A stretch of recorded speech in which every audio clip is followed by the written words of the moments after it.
With Lululemon, the real gift happens when they're living in it. When you give them the softest loungewear set, the real gift is this. And this. And this. This holiday, Lululemon makes it easy to give a gift that goes beyond. Open the moment. Shop now at Lululemon.com.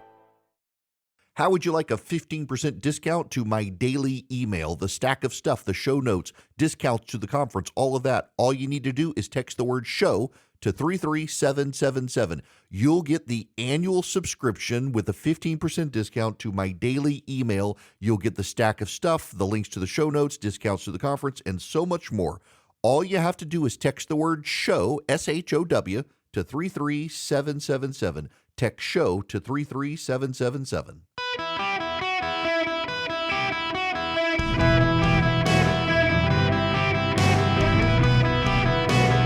Welcome to the Eric Erickson Show podcast, Hour 1. We'll see how my voice holds up. Welcome, it's Eric Erickson here. The Eric Erickson Show across America. The phone number, 877-973-7425. It is an open line Friday today. Maybe that'll help ease up the flow a little bit.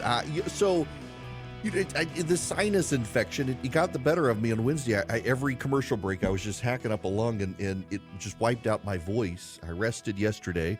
It'll fade on me today during commercial break. I'm sure I'll be coughing. But the doctor says it's sinus infection, just allergies. Everything's blooming early. It's beautiful outside. I want to go play golf. I don't know that I'll be up for it, but it's gorgeous where I am. Anyway, open line Friday, 877-973-7425, should you wish to be on the program. I have to begin again today. I did not expect to spend this much this week on the topic of Christian nationalism. But I've got to, because this clip has gone viral from a conversation on MSNBC last night. As you will recall, earlier this week, I mentioned it. The Politico ran a story on the Christian nationalist takeover of the Trump team. And one of the things they said is on an audacious statement from a manifesto from my friend Russ Vogt and his think tank, is that they believe that our freedoms come from God. That was a sign of Christian nationalism. And it's absurd, and yet the Politico reporters, and I forget her last name, her first name's Heidi, and I'm going to abuse her last name. It is not an easy last name to figure out. She's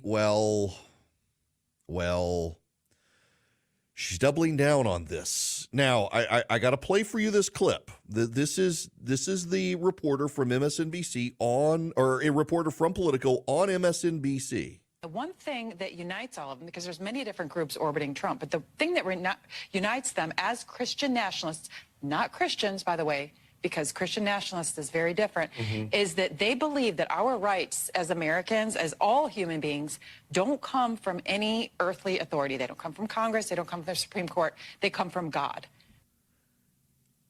Really?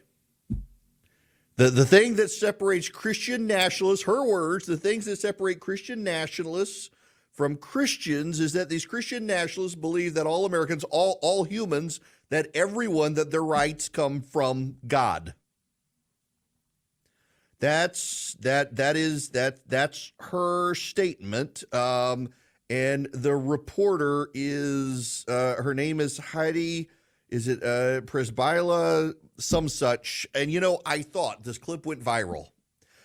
I don't on this program like to play the little tiny snippets because I don't want to take people out of context, because oftentimes on the left and the right, they take people out of context. They'll take a little bitty snippet and they'll drag it out of context and make a mountain out of a molehill. So I'm like, surely this is out of context. Surely she actually didn't mean what she said. So I pulled the large clip. It's actually worse. Right? Remember when Trump ran in 2016, a lot of the mainline evangelicals wanted nothing to do with the divorced, real estate mogul who had cheated on his wife. And Okay, hang on one second here. Hang on one second here. This is very important here. Mainline evangelical is actually liberals. Mainline evangelicalism, mainline Christianity are the Protestant denominations that are the liberal denominations: Presbyterian Church USA, United Methodist Church, United Church of Christ, the Episcopalian Church, the Lutheran evangelical Lutherans. Those are the liberal denominations. They're the mainline Christian denominations, and those are actually the liberal ones. And she, a reporter covering politics, should know this. Porn star and all of that, right? So what happened was he was surrounded by this more extremist element. Extremist? You're going to hear words like Christian nationalism, like the New Apostolic Reformation. These are groups that you should get very schooled on. Now, and I'm going to start, let me just say here as well, the New Apostolic Reformation is actually a group of heretics. They come out of the charismatics and Pentecostalism. They actually aren't really identifiably Christian per se, though they claim to be. They're actually fairly heretical. So she raised a legitimate red flag there on this Reformed Apostolic movement. It is one red flag, but really about the only. They have a lot of power in Trump's circle. And the one thing that unites all of them, because there's many different groups orbiting Trump, but the thing that unites them as Christian nationalists, not Christians, by the way, because Christian nationalists is very different, is that they believe that our rights as Americans, as all human beings, don't come from any earthly authority. They don't come from Congress. They don't come from the Supreme Court. They come from God. Really? Now, she goes on from there. The problem with that is that they are determining men, are determining what God is telling them. Okay. And then she goes on to say that they also hide behind natural law, which Martin Luther, and you know what, actually, I should play the rest of this so you hear it. Past that so-called natural law is, it's a pillar of Catholicism. Catholicism, for instance, it's been used for good in social justice campaigns. Right. Martin Luther King evoked it in talking about civil rights. But now you have an extremist element of conservative Christians who say that this applies specifically to issues including abortion, gay marriage, and it's going much further than that. For instance, with the ruling in Alabama this week, that judge is connected to that Dominionist faction. You know, Martin Luther King Jr. was called an extremist, I guess we're supposed to pronounce it, for his views of natural law. No, this is his words. You spoke of our activity in Birmingham as extreme. At first, I was rather disappointed that fellow clergymen would see my nonviolent efforts as those of an extremist. I started thinking about the fact that I stand in the middle of two opposing forces. One is a force of complacency. And then he goes on to say that this is not extreme and that he's relying on Christianity. This movement is nourished by the contemporary frustrations over which the continued existence of radical discrimination. It's made up of people who have lost faith in America, who have absolutely repudiated Christianity, and who have concluded that the white man is an incurable devil. I have tried to stand between these forces, saying that we need to not follow the do-nothingism of the complacent or the hatred and despair of the black nationalists. There is a more excellent way of love and nonviolent protest. I'm grateful to God. And then he goes on to defend natural law. Was not Paul an extremist for the gospel of Jesus Christ? Was not Amos an extremist for justice? Was not Jesus an extremist in love? Was not Martin Luther an extremist? Here I stand, I can do no other, so help me by God. Was not John Bunyan an extremist? I will stay in jail to the end of my days before I make a mockery of my conscience. Was not Abraham Lincoln an extremist? This nation cannot survive half slave and half free. Was not Thomas Jefferson an extremist? We hold these truths to be self-evident that all men are created equal. That's the words of Martin Luther King Jr., who she defends, but at the time, by citing natural law, was called an extremist. Does she not know her history?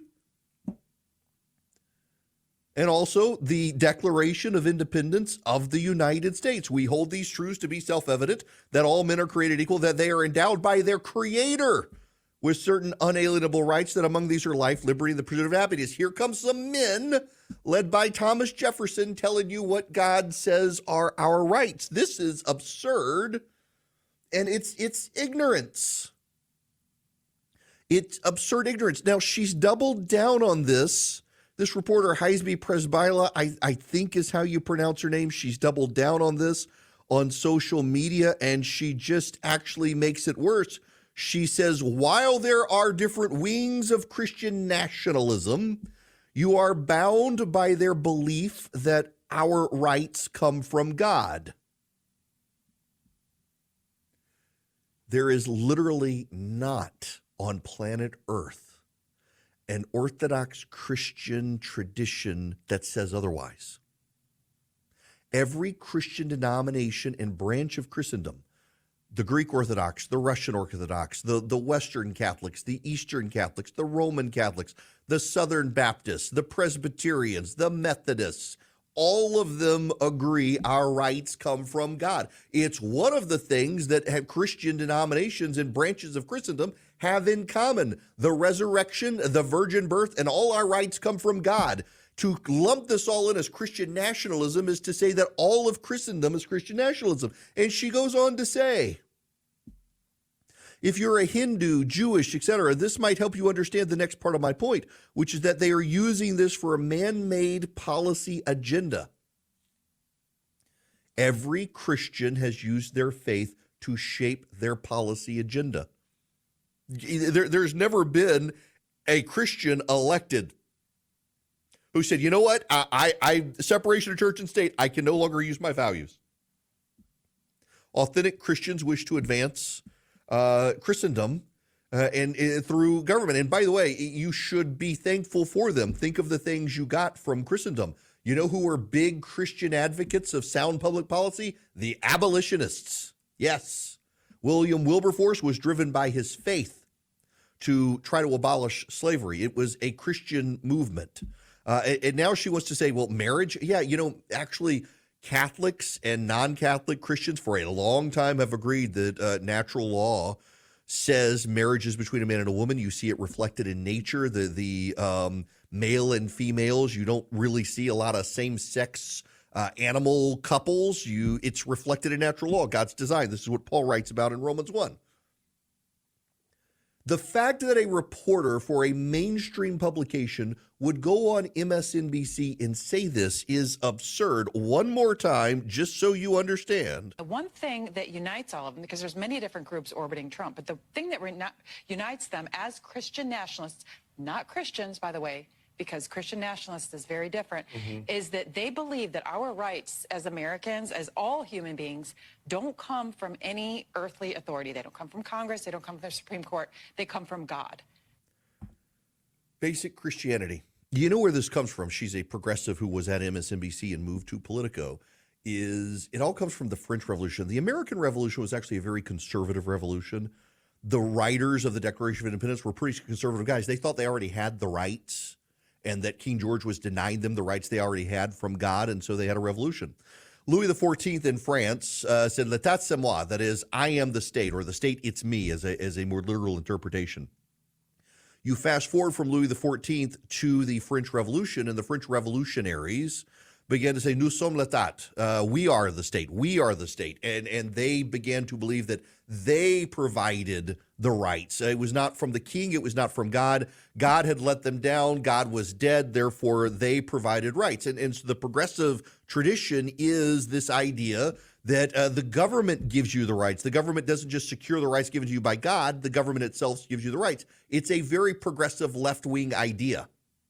It's a very conservative idea that our rights come from God, and government is set up to preserve and protect those rights. The role of the government is not an intermediary between the individual and God, but actually is a steward of God's law on earth to protect your rights that are already God-given, as the founders of the American Republic said. And by the way, we weren't dealing with deep, like evangelical Christians. Thomas Jefferson literally redacted passages from the Bible and rejected the idea of the resurrection. He wasn't exactly a committed Christian. He was a deist. He believed in a God, wasn't exactly sure who that God was, redacted everything, all of Jesus's miracles, said they were mythology, and yet even he believed our rights came from God.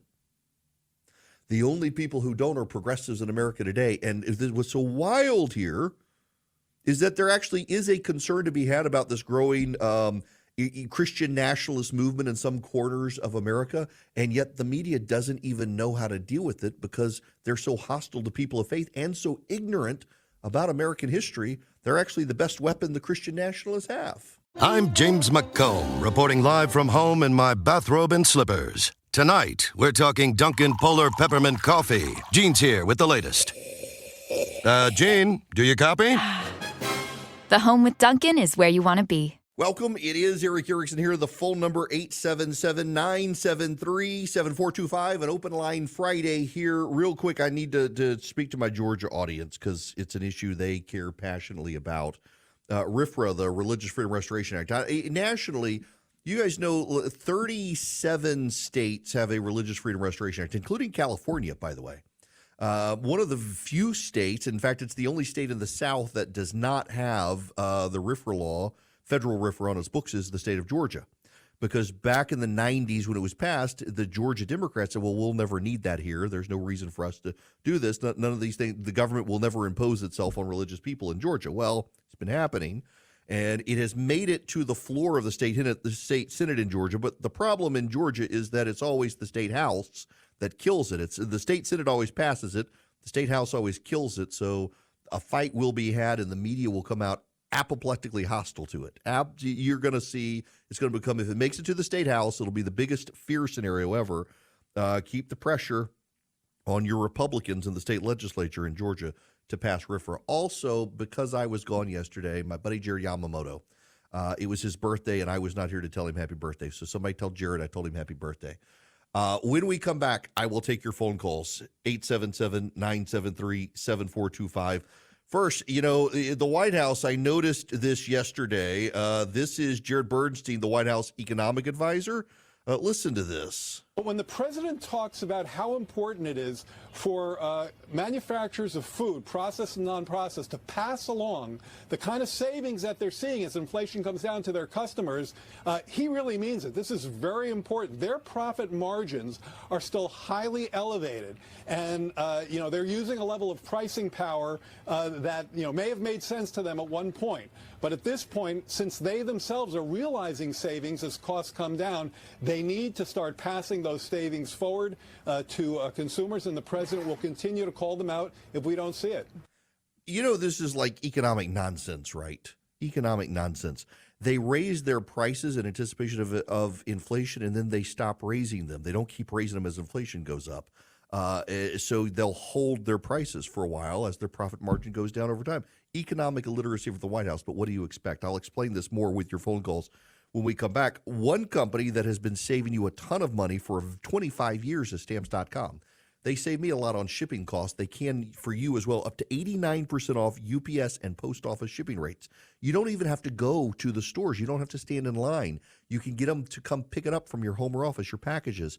If you go to Stamps.com right now, you click on the microphone and you put in Eric, E-R-I-C-K, you get a limited time offer where you get some free postage, you get a free digital scale, you have no contract to sign, you have no long-term commitment, you can cancel at any time, and you get shipping immediately. All you do, Stamps.com, click the microphone, put in my name, Eric. Now, here's the thing with Stamps.com. Just so you know, you can get postage from them, you can get shipping supplies from them with your mobile device or your computer and a printer. You can print labels and get shipping. You can arrange pickup at your office. And again, you get up to 89% off UPS and post office rates, and you can sort by the fastest or the cheapest option for shipping. Save yourself some money. Go to Stamps.com, click the microphone, put in my name, Eric, get the free digital scale, some postage, this great offer from Stamps.com.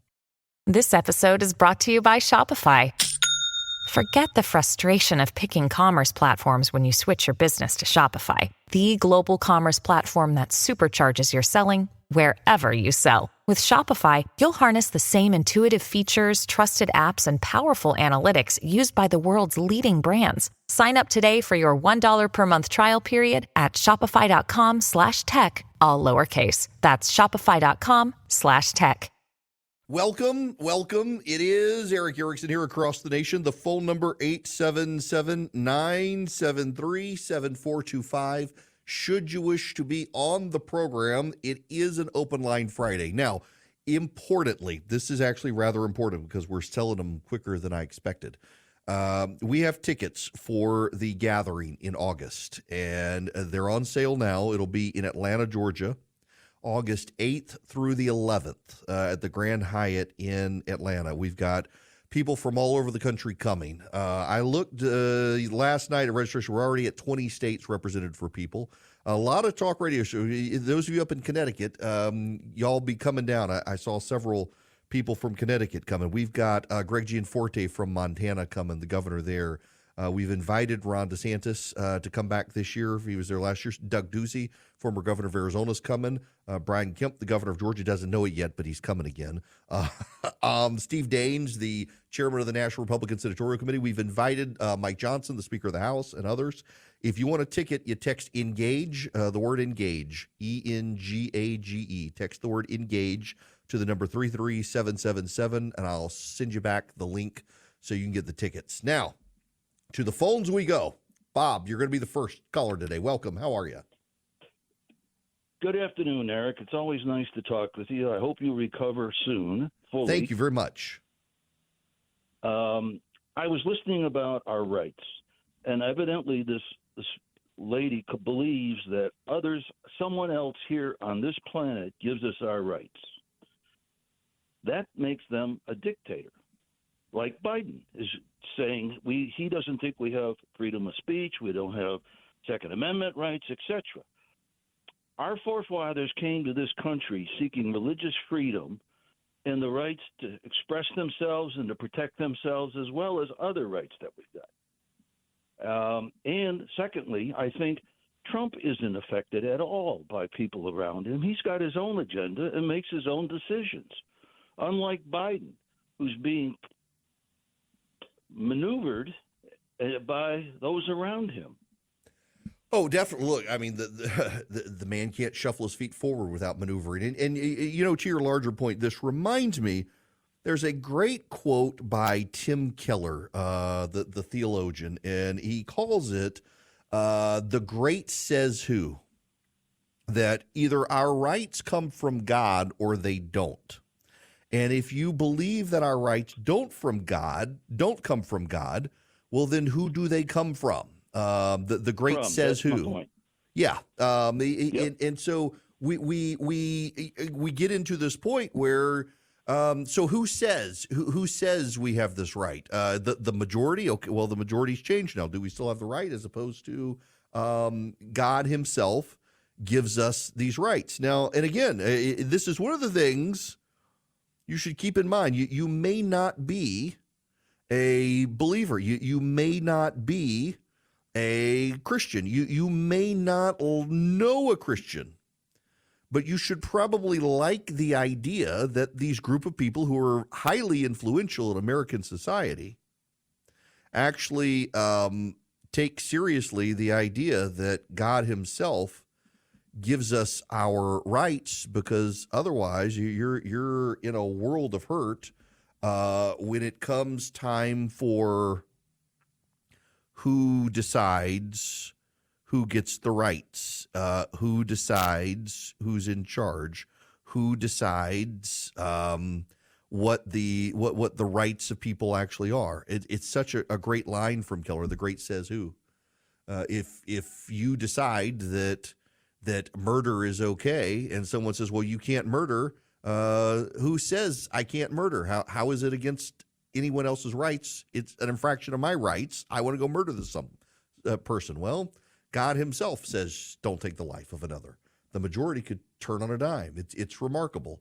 All right, Open Line Friday, 877-973-7425. Coy, welcome to the show. How are you? I'm good. Thank you. I enjoy your show. I listen about it every day. I had a question. If I do a mail-in ballot and I vote for somebody, and the night before the election day that person dies, what happens then? Is my vote just lost? All right. So you cast a ballot for someone early. The candidate dies before Election Day. That's a good question. Yes. I happen to know the answer. Under the I laws. knew you would, 'cause Now, you answer a lot of. well, Coy, let me just ask you this. So I see your area code. So are you in North Carolina? I am. I'm in Morganton right now. I live in All right. Asheville. Nice. Oh, gosh, what a beautiful area. Okay. I'm going to get sidetracked on how beautiful it is up there. So let me answer your question. In North Carolina, it operates very much like Georgia and most states, where you vote for a candidate. That candidate dies before Election Day. Their political party is allowed to pick a new person to stand in their place on the ballot. And so your vote for the dead guy now goes to whoever the new person is who replaces them on the ballot. Okay, I appreciate that. Yep, absolutely. That's the way it works.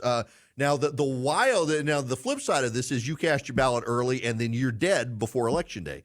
Your vote doesn't get counted.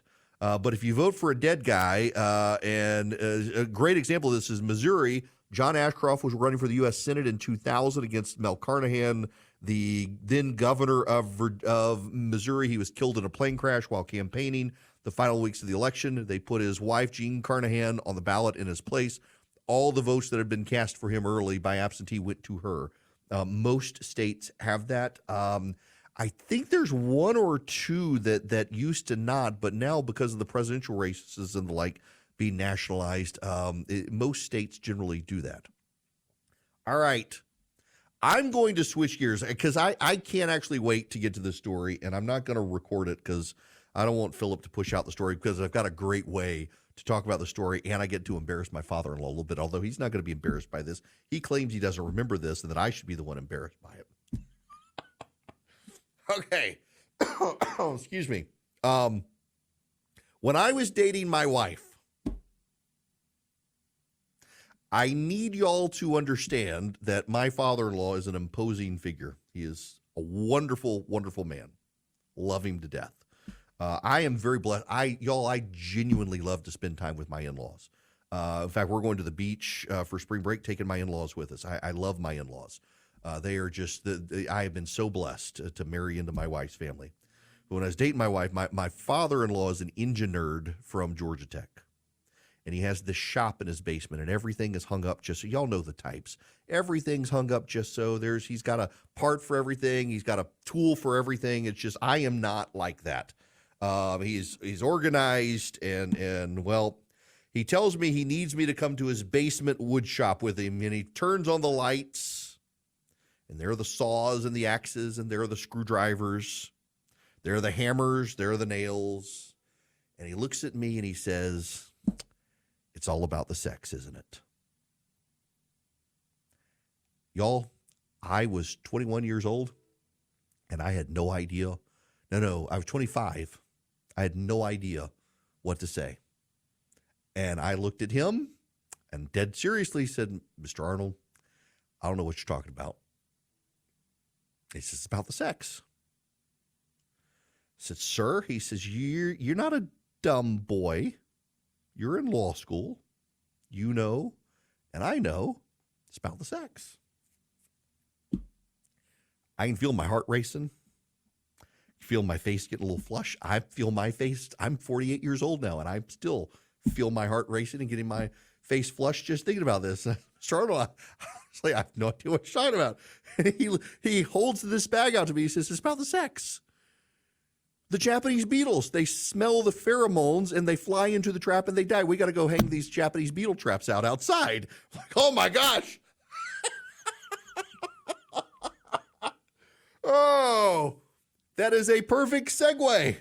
Telling you that story as I mortify myself, y'all. I'm not even filming this for camera for Philip to use because I can already feel I'm beat red just recounting the story. But it is the perfect way to recount the story to you with the latest update on Fani Willis and Nathan Wade, because it turns out well before they claimed they were dating,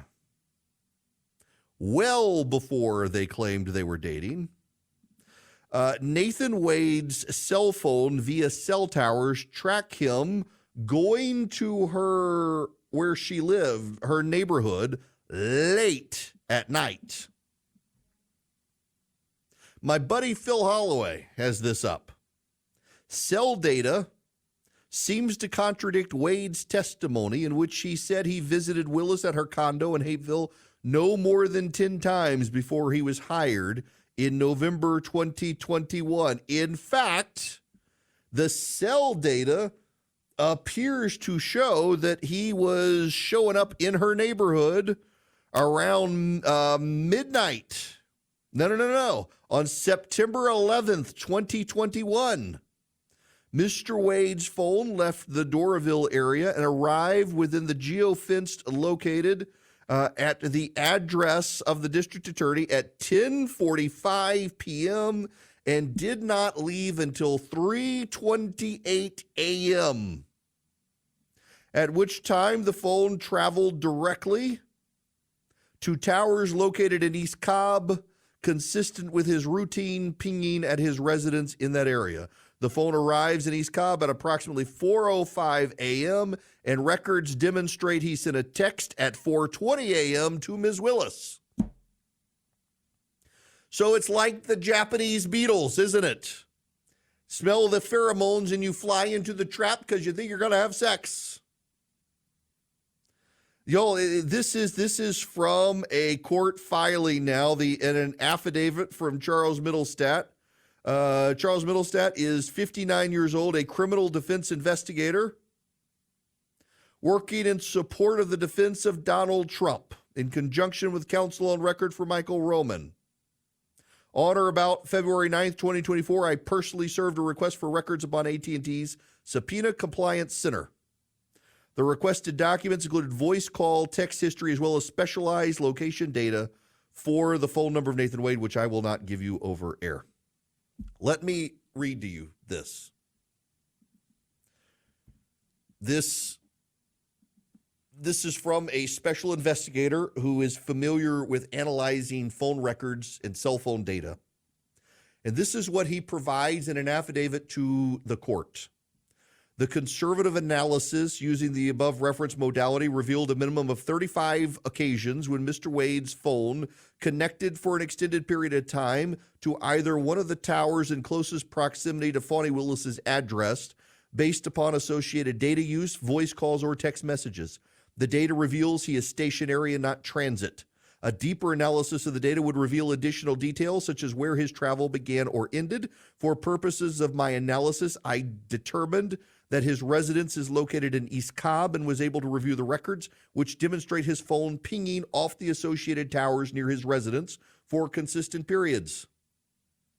Because of the limitations in analyzing the sheer volume of data and preparing the report, I was directed to conduct a deeper analysis on two specific dates, September 11th and 12th of 2021, before I understand Mr. Wade was hired, and November 29th and 30th, 2021, prior to which I understand was in-court testimony that the relationship began in 2022. Specifically, on September 11th, 2021, Mr. Wade's phone left the Doraville area and arrived within the geofenced location of Fawny Willis's address at 10:45 p.m. The phone remained there until 3:28 a.m. on September 12th, at which time the phone traveled directly to towers located in East Cobb, consistent with his routine pinging. The phone arrived in East Cobb at 4:05 a.m. Records demonstrated a text to Ms. Willis at 4:20 a.m. On November 29, 2021, his phone was pinging on the East Cobb Towers near his residence, and following a call from Ms. Willis at 11:32 p.m., the call continued.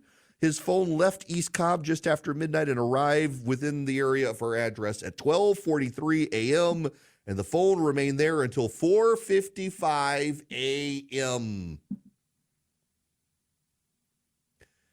Maybe on September 11th, he was just consoling her on the 20th anniversary of 9/11. I don't know, but it seems pretty clear that before the relationship began, Nathan Wade was showing up at Fawny Willis's neighborhood around midnight and stayed until sunrise, roughly. Like the Japanese beetles my father-in-law wanted me to catch. Maybe it was the pheromones. He was flying into the trap thinking something was going to happen. Well, they've entrapped themselves in a web of lies, it seems. Now, I need to return to the Christian nationalism nonsense because, a great resource to actually understand the historic founding and meaning of our founding documents is Hillsdale College, where they can actually educate you on the Constitution and the Declaration of Independence. They can give you a free copy of both. All you have to do is go to ericforhillsdale.com, ERICK, ericforhillsdale.com. You fill out the address, or you fill out your address, they'll send you a free pocket Constitution with Declaration of Independence. Not only that, but then you can hear their Constitution minutes they run during the ad segments on this program. You can share them with your friends. They're deeply educational about the Constitution and the founding. And then you can develop a relationship with Hillsdale. They're stewards of our constitutional way of life. They want to teach you to appreciate the founding and the Constitution because it means so much to us and to our future. So you go to ericforhillsdale.com, fill out the address, get your free pocket Constitution and your Declaration of Independence, and start listening to the Constitution minutes, share them with your friends, and then develop a relationship with Hillsdale. They've got some great free classes you can take about the Constitution, C.S. Lewis, and so much more. Eric, E-R-I-C-K, ericforhillsdale.com. Blinds.com Cyber Monday Last Chance is happening now. Don't miss out on up to 45% off site-wide. A Blinds.com design expert can help you make the perfect selection on your schedule. We can handle everything from measure to your whole home installed for one low cost. With over 25 million windows covered, Blinds.com is the #1 online retailer of custom window coverings. Save up to 45% site-wide, plus a free professional measure right now at Blinds.com. Rules and restrictions may apply. Welcome. It is Eric Erickson here. The phone number, 877-973-7425. This hour of the program brought to you by First Liberty Building and Loan. Wherever you are nationwide, if you're buying a building, buying a franchise for your business, they don't help individuals, they help businesses. You should reach out to First Liberty because they make their own decisions. They've been around since the 90s. They're going to keep being around. So you develop a long-term relationship with them. First Liberty Building and Loan. It's firstlibertyga.com. Firstlibertyga.com. I have the quote, and it's Arthur Leff. I said it was Tim Keller, but Keller was citing Arthur Leff. Let me read you this. He quotes Arthur Leff, an ethicist. When would it be impermissible to make the formal intellectual equivalent of what is known in bar rooms and schoolyards as the great says who? In the absence of God, each ethical and legal system will be differentiated by the answer it chooses to give to one key question. Who among us ought to be able to declare law that ought to be obeyed? Stated that boldly, the question is so intellectually unsettling that one would expect to find a noticeable number of legal and ethical thinkers trying not to come to grips with it. Either God exists or he does not, but if he does not, nothing and no one else can take his place. Now, this is Keller writing. If there is no God, then there is no way to say any one action is moral and another immoral, but only I like this. If that is the case, who gets the right to put their subjective, arbitrary moral feelings into law? You may say the majority has the right to make the law, but do you mean then that the majority has the right to vote to exterminate a minority? If you say no, that's wrong, then you're back to square one. Who says that the majority has a moral obligation not to kill the minority? Why should your moral convictions be obligatory for those in opposition? Why should your view prevail over the will of the majority? The fact is, says Arthur Leff, if there is no God, then all moral statements are arbitrary, all moral valuations are subjective and internal, and there can be no external moral standard by which a person's feelings and values are judged. Yet Leff ends the intellectual essay in a most shocking way. As things are now, everything is up for grabs. Nevertheless, napalming babies is bad. Starving the poor is wicked. Buying and selling each other is depraved. There is such a thing as evil. Altogether now, says who? God help us. Keller, decidedly not a Christian nationalist, and yet says this. Maybe the Politico needs to go touch some grass and live in the real world a little bit and experience some actual people of faith in this country. My goodness.